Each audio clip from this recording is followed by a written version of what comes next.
sitting here with Rachel Walter, the author of Amplified Leadership, partnering with AI to develop people, purpose, and performance.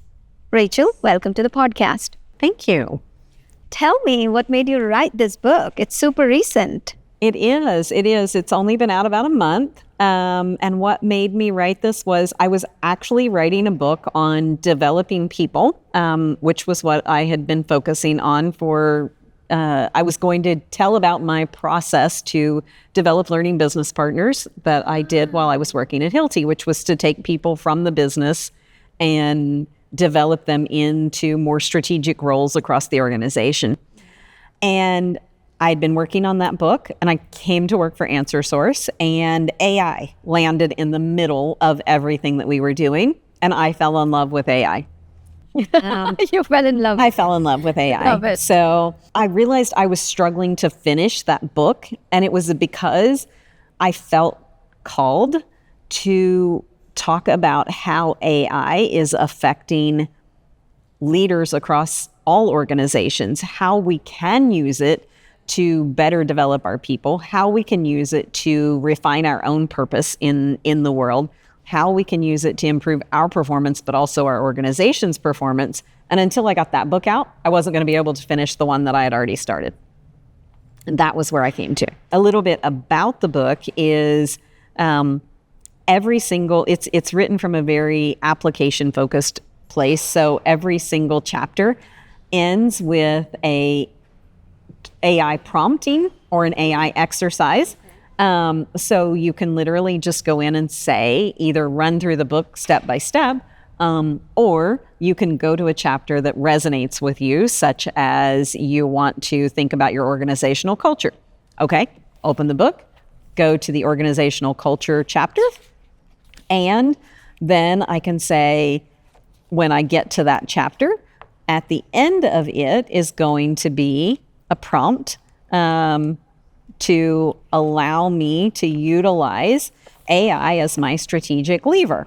And so in here, it's telling me, and again, not writing a prompt, but basically it's giving me tips that I can do. So in this case, upload your company's value statement or strategic plan alongside transcripts from your meetings and query AI, what are the most prevalent themes?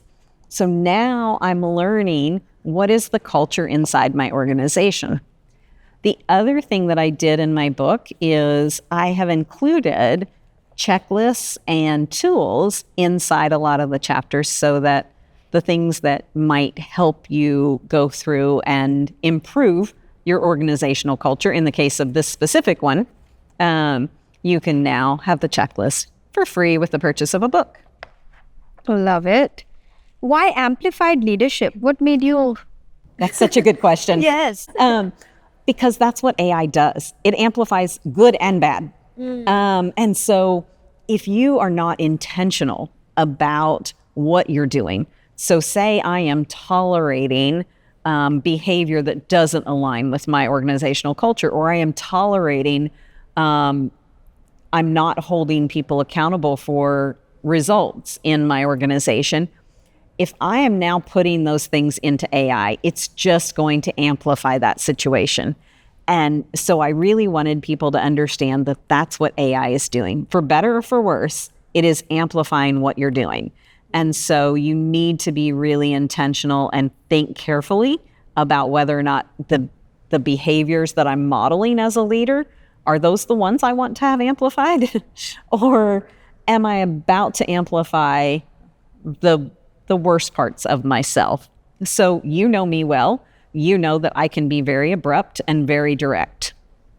If I'm not careful, AI would amplify that aspect of me. It would potentially make me so direct that I'm rude.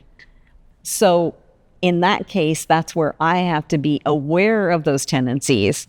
There's also information in there about self-reflection. There are reflection moments at the end of every chapter as well, so that the leader can reflect and say, am I actually putting out there what I want to put out there? Am I representing myself as a leader the way I want to represent myself as a leader?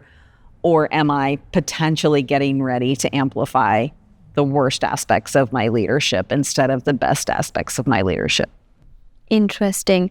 And as you go chapter by chapter, your approach of writing the book, I'm curious about, like, are you looking at the whole organization and be like, these are the aspects where leadership needs to play an important role, and this is the role AI plays in it?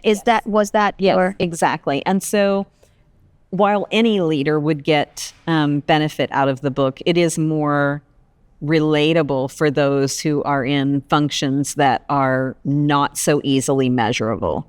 So you as a sales leader, your function can be more easily measurable because you can look at your sales results. You can look at conversion rates. You can look at those types of things.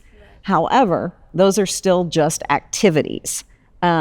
Whereas if you're trying to actually facilitate EBITDA for an organization, as we are, or you're trying to change the enterprise value and increase the enterprise value, now, even in your role, which is more easily measurable than, say, somebody who's in HR or L&D or one of those other functions, any of the other purchasing, legal, those are less measurable, but they still have activities. So it still works for somebody who's in your position to be reflecting upon and thinking, okay, my activities are leading me where I want to go, but are my leadership behaviors, am I amplifying those parts that are going to create the next generation of leaders? Am I amplifying the behaviors from myself that are encouraging my managers, my directors, my team members who are reporting up to me to now form alignment with where the organization is trying to go? You answered the question I was gonna ask as well, which is who should read your book? So, and a funny turn, TJ Lentz, who is the CHRO of DOCA, he posted on LinkedIn a couple of weeks ago, and he goes, for every HR and L&D leader out there, you have to read this book. He's like, this is your manifesto. Just go buy the book and get it, which is wonderful. TJ's in our Answer Elevate group. So I think that says a lot, is that a lot of my examples, because my history, while business oriented, is in learning and development. So a lot of the examples, the book is full of examples. And a lot of those examples are related to learning and development or to HR topics. It's definitely relevant there. Any leader is going to get value out of the activities at the end of each chapter and the reflection moments at the end of each chapter. But if there was one specific group who should look at it and might be most interested, would be anybody in the field of talent development or performance improvement. Yeah, and to put it in perspective as well, AI is one of those skills that are, there's no escaping it. It's like now the game has changed. We suddenly have dragons, AI is the dragon. One analogy, can you speak dragon? Then you're going to have more power in where you're headed, or you will just be walking or using horses. But your book really emphasizes leader needs to know how to speak dragon. Yes. Right? Exactly. In order for them to. It is a skill that you absolutely have to have in today's world, and it's not going away. I mean, you can bury your head in the sand. You can, try to bootstrap it, etc. You can ignore it. You can look the other direction, but the reality is we're not going back. Yeah, it's here to stay. There is no way you can lead an organization now without really facing AI in the face and be like, okay, what are you about? I gotta do my bit. And you mentioned my background of sales. As a leader of sales, what do I need to know? What's happening in AI and sales? So that is a part of my job now. Nobody has given that to me in a job description, but I know that the writing is on the wall. I have to learn this in order and bring the value to my organization, so that, because my leaders are depending on me to do that aspect. Yeah.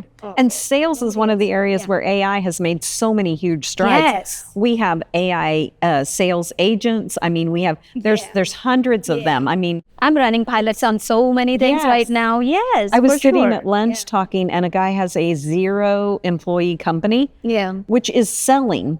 The agents are selling and responding to, and it's like, and he's sitting here going, he's like, I'm here.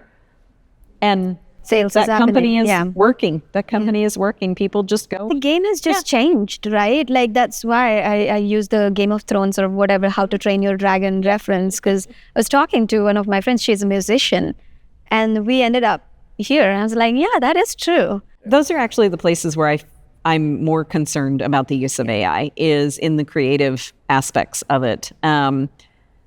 I had people ask me if I used AI to write my book, and I was laughing because I said it generated the image for the cover. I don't think AI is in a place where it should be trusted to write or to make music, or to make art. So I do worry about that aspect of AI. But when it comes to increasing the efficiency and effectiveness of organizations, that's where we should be harnessing the power of AI. You know what I saw in music? I'm totally on board with music and AI and creative fields like art and AI don't go together.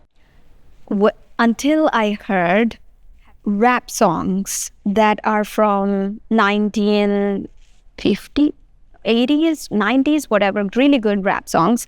But then they are converted into, the songs that were melodious. I forget the genre, like Stand By Me. Yes. So now the rap song lyrics, but music of that, and AI has created that, and it's worth listening to. Yeah. Again, I'm not saying that it doesn't create beautiful art or beautiful music. Yeah. I agree that it does. But there's place for Place for both. For me, I want the human soul in Same. my creative space. I won't be listening to it on repeat. You will but you just don't know that you are, because it's all over. AI music is all over now. Really? Yes. You just don't know that you're listening to it. Okay, I'm listening to my old nostalgia. Anyway, but music is music. Yes. Okay, but good one. Nonetheless, go get your copy of Amplified Leadership. Yes. You can have Thank you that one. so much for spending this time with us, Rachel. This was great. You're very welcome.